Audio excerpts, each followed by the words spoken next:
마르코가 전한 거룩한 복음입니다. 주님 영광 받으소서.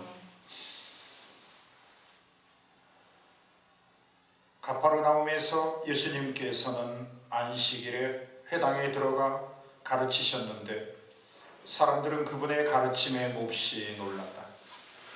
그분께서 율법 학자들과 달리 권위를 가지고 가르치셨기 때문이다. 마침 그 회당에 더러운 영이 들린 사람이 있었는데 그가 소리를 지르며 말하였다. 나자렛 사람 예수님, 당신께서 저희와 무슨 상관이 있습니까?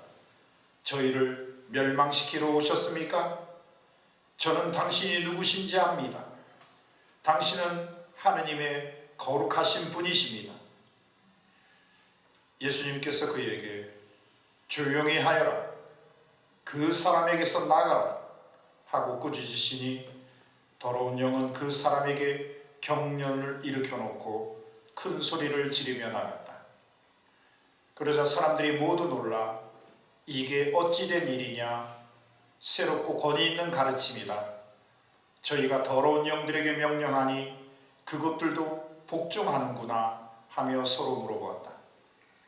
그리하여 그분의 소문이 곧바로 갈릴레아 주변 모든 지방에 두루 퍼져나갔다.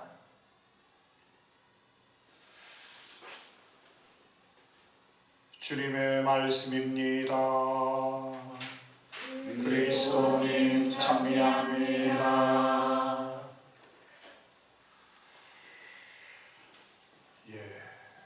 오늘 복음에서 더러운 영, 요즘 좀비 영화도 많고 또 엑소시스트라고 해서 엑소시즘, 즉 영적 마귀 들린 거나 사탄 들려서 그런 영화도 많고 또 가장 고전적인 드라큘라 이런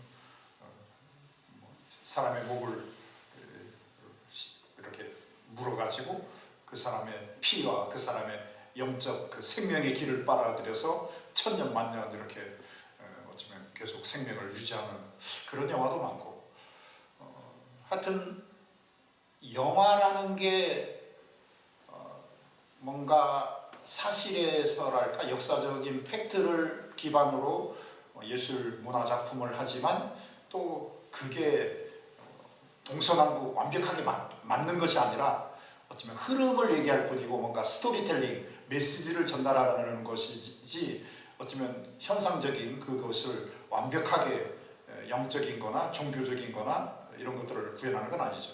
그래서 약간 갭은 있습니다. 그런데 많은 사람들이 그런 관객이나 영화를 본 시청자들이 오해를 하는 영역도 많지요. 근데 중요한 것은 뭐냐면 오늘 더러운 영이 하는 얘기를 들어보게 되면 현상적으로 맞아요. 당신은 거룩한 사람, 또 우리를 마치 내쫓으려고 하고 뭔가 처단하려고 하고 거룩하신 분이시여 왜 우리를 처단하시려고 합니까 하면서 뭔가 좋은 얘기를 하지만 그 좋은 얘기가 어쩌면 예수님에 대한 하느님의 아드님이시고 구세주이시고 그렇기 때문에 당신 거룩한 분이고 그래서 당신의 뜻, 당신의 흐름에 우리가 회개하고 구원의 길에 함께하겠습니다. 이런 흐름이 돼야 되는데 좋은 이렇게 우리가 속된 말로 훅갓이라고 합니까? 거품은 잔뜩 집어넣어놓고는 안 돼 하면서 이렇게 깔아뭉개는, 그래서 이 사탄 악령을 이런 게 우리가 거짓의 압이라고 하죠.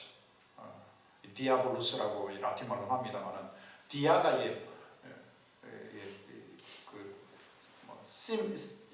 심포니 심볼 SYN이라는 씬이라는 뜻이 들어가면 모으다, 결합하다, 일치시키다, 통합하자라는 말이고 디아가 들어가게 되면 반대말입니다. 쪼개다, 분열시키다, 갈라놓다 이런 뜻이거든요.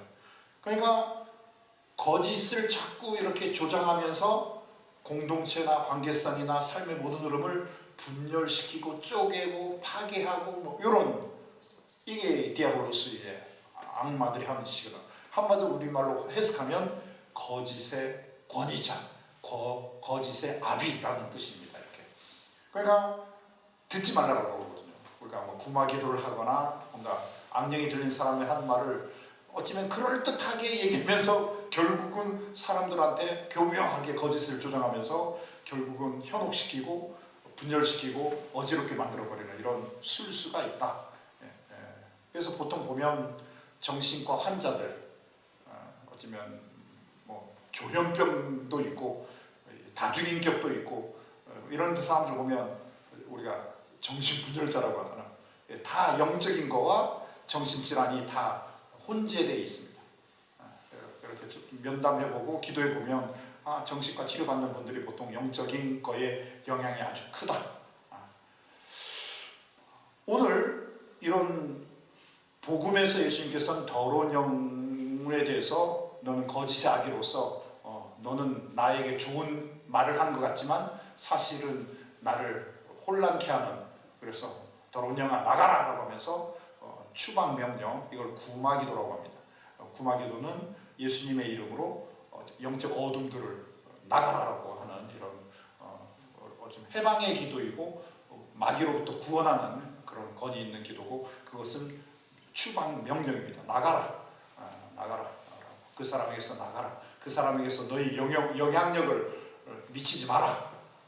이 사람에게 영향을 미칠 수 있는 분은 구원의 빛, 생명의 주인이신 하느님만이 이 사람을 생명의 빛으로, 그리고 생명의 여러 가지 파괴되거나 훼손이 있다면 치유 축복으로, 또 어쩌면 조금씩 성장하고 성화로 나갈 수 있는 그런 충만한 완전함으로 할 수 있는 분은 하느님만이다.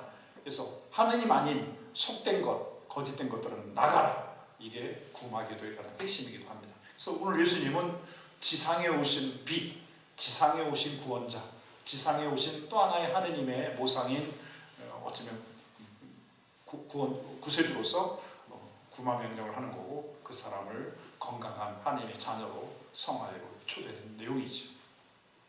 그래서 제1독서 내용은 하느님 대신에 예언자를 내가 너희들 중에서 예언자를 선택하겠다. 그래서 예언자는 내 말을 받아서 사람들한테 전하라. 그리고 너희들은 이 사람을 인간의 말로 듣지 말고 예언자, 하느님의 말씀을 전하는 메신저로 생각해서 그 사람의 말을 잘 순종하고 그 말씀을 들어라 라고 합니다. 제2독서 내용은 뭐냐면, 그런 예언 직분을 수행하는 사람들은 세상의 것들에 대한 무질서한 애착을 가지면 다 인간적으로 회귀된다는 거예요.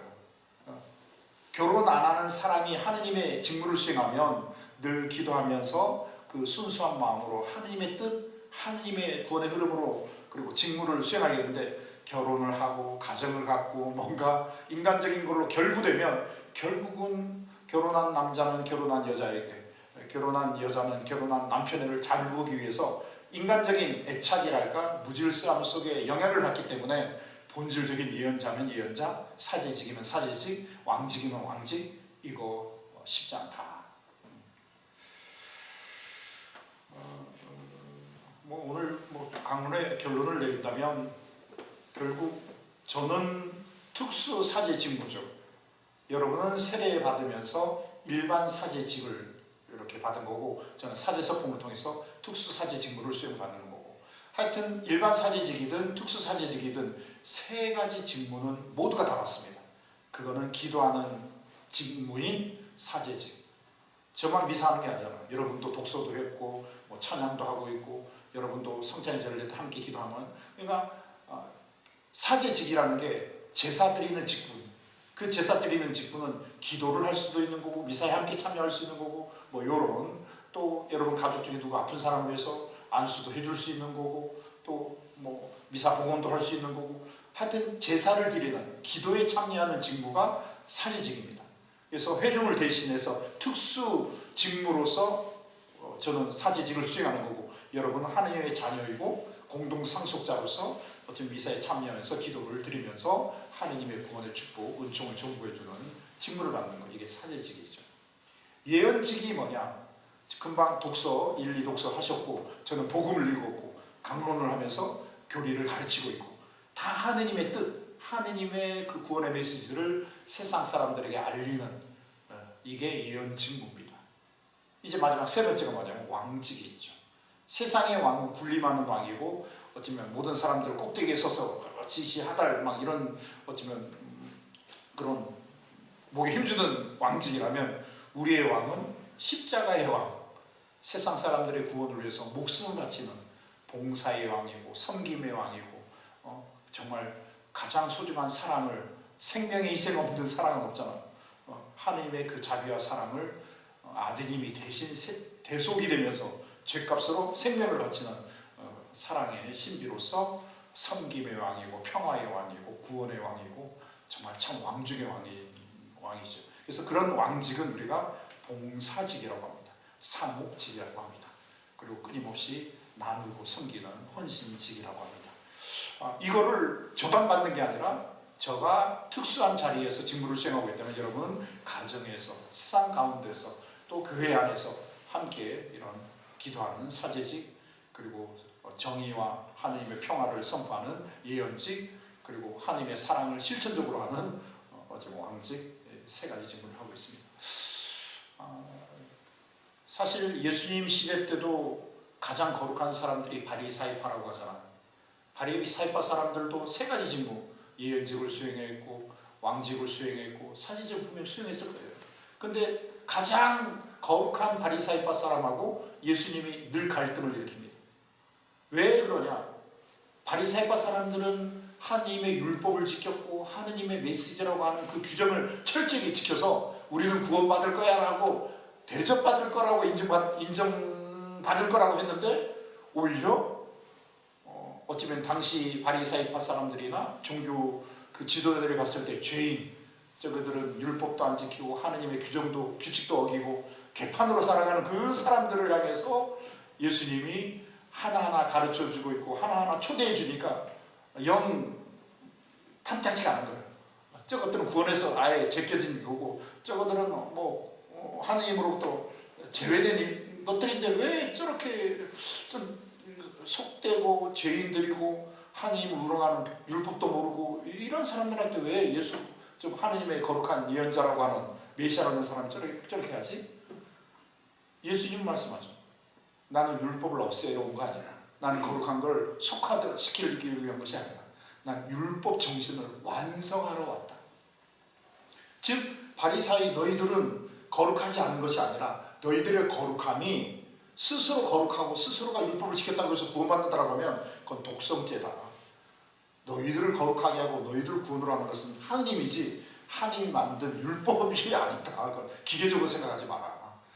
그래서 너희들의 그 거룩함, 너희들의 의로움은 너희들을 못한 사람들을 향해서 나눠야 되고 초대해야 되고 그들을 위해서 봉사해야 되고 그들을 섬겨야 되고 그들을 정말 사랑으로 애껴주는 이런 대자 대비 하느님의 자비와 사랑을 할 때 너희들이 거룩함이 되는 거지. 너희들은 이 사람들과의 관계생활에서 차별을 두면서 구별을 두면서 마치 우리만 구원받을 것처럼 하는 독선, 어쩌면 위선, 그리고 너희들이 군림하려고 하고 자꾸 올라가려고 스스로 올라가려는 그런 교만함, 이건 아닌 것 같아 라고 예수님께서는 사실은 모두를 초대해 주시면서 따끔하게는 더 엄격하게 그리고 규정도 모르고 율법도 모르는 사람들한테는 술이라도 한잔하면서 밥이라도 한잔하면서 또 자세하게 이렇게 설명을 해주는 그런 모든 이들을 향한 사랑을 예수님께서 하지 않았는가? 근데 이런 모두를 향한 사랑을 어쩌면 무질서한 애착을 가진 사람들은 베엘제불의 유혹을 받았다는 등 마귀의 협작군이라는 등 스스로가 말리는 어리석음을 자행하게 되죠. 우리도 정말 하루를 마감하고 한 주간을 마감하면서 미사를 봉헌하고 기도를 또 끝기도를 하는 이유는 오늘 내가 했던 모든 봉사, 내가 했던 모든 것들이 정말 참 예언자, 참 사제직, 참 섬김의 왕직이었는지 아니면 인간적으로 내가 대접받고 인간적으로 내가 뭔가 이익이 되고 또 다른 사람들보다 뭔가 더 편의위로 기복적인 지향으로 하진 않았는지 또 그런 것들이 내가 구속 영향을 받게 되면 계속 그 패턴으로 가버리거든요.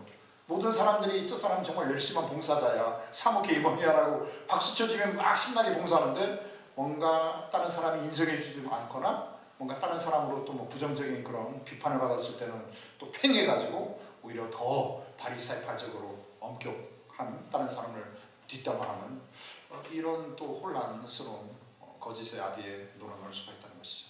그래서 늘 기도하면서 늘 성사생활에 충실하면서 늘 하느님의 은총과 축복 속에서 주님, 우리가 신앙생활하는 것은 늘 주님 닮아서 십자가의 길이고 또 다른 사람으로부터 늘 판단받을 수 있고 인정 못 받을 수 있는, 그래서 정말 거룩함이라는 게 그런 가치가 있는 것 같습니다라는 좀 더 철학하고 가치 의미를 스스로가 잘 무장하는 건강한 지혜로운 신앙인으로 거듭 태어날 수 있는 이런 주간, 이런 새로운 한 주간의 성찰 청하며 이 미사를 봉헌하도록 합시다.